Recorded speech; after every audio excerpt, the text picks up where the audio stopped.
I think the stigma is dropping, as you and I talked, you know, Corinne and I started United Pastry back in 2010, 2011, and the stigma was there big time. And we talked about this because remember I didn't use Malanka in our press releases and people got upset. And I asked you the same thing. How did you tell your parents? Because your sister is a Harvard doctor, isn't she as well? Yeah, yeah, she's a PhD doctor graduate PhD from doctor, Harvard. and I said, boy, how did you share this with your parents, mom, dad? I'm going to get into the cannabis industry. So, but the stigma has changed a lot. And I remember when you shared this with your parents, you said you sat them down and you had a full on talk. You said, mom, dad, let me just talk. And Hmm. the entrepreneur and your dad, in seeing what was going on, and I love that story. It was like, son, you have my backing. Go for it. So having that parental support is really, really nice. Um, but bringing that stigma down, and like you said, right now we're in 33 states, including District of Columbia. After this 2020 election, of course, that number is going to go up. Um, so people are realizing there's another way in battling other ailments uh, with the help of cannabis. Bringing your opioid use down, maybe avoiding chemo radiation. If you have something as serious as cancer. You talked about the hundreds of cannabinoids in your cannabinoid book. What is your number? Because I've heard everything from 120 up to 250. Where are you in there and more are being discovered each and every day. That's why. Totally. So I'm gonna put a caveat here that these numbers are not exact, Yeah. but I'll just share some kind of general knowledge here. So to clarify, what I said is there are hundreds of useful molecules in the plant. So there are, from recent presentations that I've seen with analytical experts who are actually doing the work to, in their own labs, validate how many cannabinoids can they identify. For example, Dedi Mary's lab at Technion in Israel does work like this.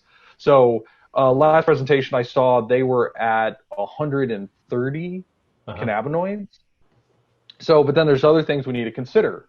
So there are terpenes. So I've seen numbers, I believe, for really high grade flower as high as traces of 30 or 40 terpenes in a single flower. Wow. So then we have other molecules, flavonoids, that are not terpenes, but still contribute to the flavor or some of these sensory inputs and may have some other benefits down the line.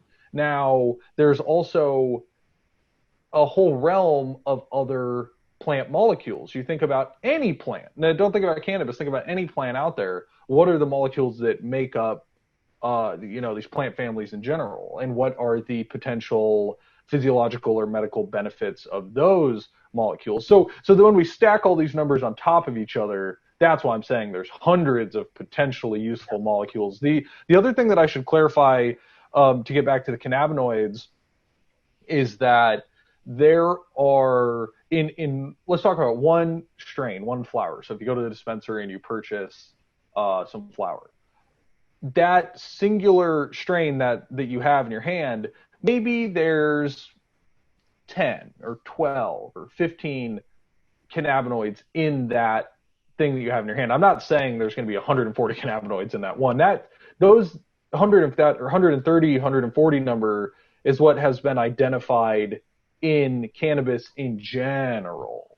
Yeah, in the whole realm. So the other thing, kind of last comment I want to make there, is that as we were discussing earlier about safety and awareness of the kind of chemistry behind what is in your product, what is in your plant, is that you can often get this thing for these brands, and it's becoming more popular in regulated industries like in California, that you can request what's called a certificate of analysis, or a COA. And more brands are becoming conscious of making this available to the sellers like the dispensary so they can have it there ready for the customers.